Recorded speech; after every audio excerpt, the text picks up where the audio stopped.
NADP, here you can see it gets converted into NADPH.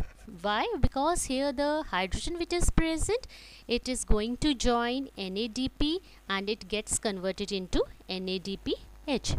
And oxygen, it is given out, and here you can see ADP, here you can see ADP, it is adding one inorganic phosphate group, so it get converted into energy rich compound, that is the ATP.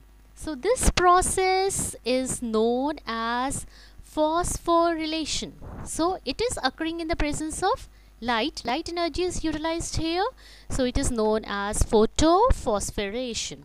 So you know regarding these things that very important, it is occurring in the thylakoids, and there is splitting of water in the present with the help of the light energy. So this was regarding the light dependent reaction.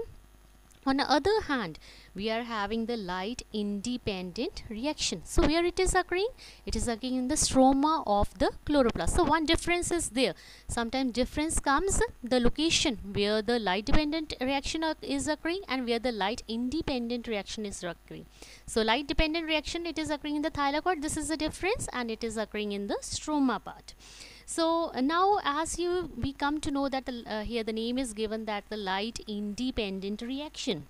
It doesn't mean that it is occurring when it is dark, that is night. So it only means that the reaction, they are not dependent on the light. So here we can see the carbon dioxide, as you know that the plants take carbon dioxide from the atmosphere.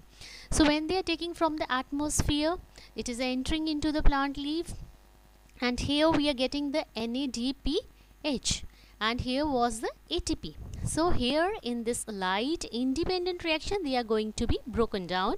So NADPH, it is going to convert into NADP, and hydrogen is given out, and this hydrogen, very important, that it is going to join with or combine with carbon dioxide, and it is forming a glucose molecule, that is C6H12O6, and here it is a breakdown of the ATP into the ADP.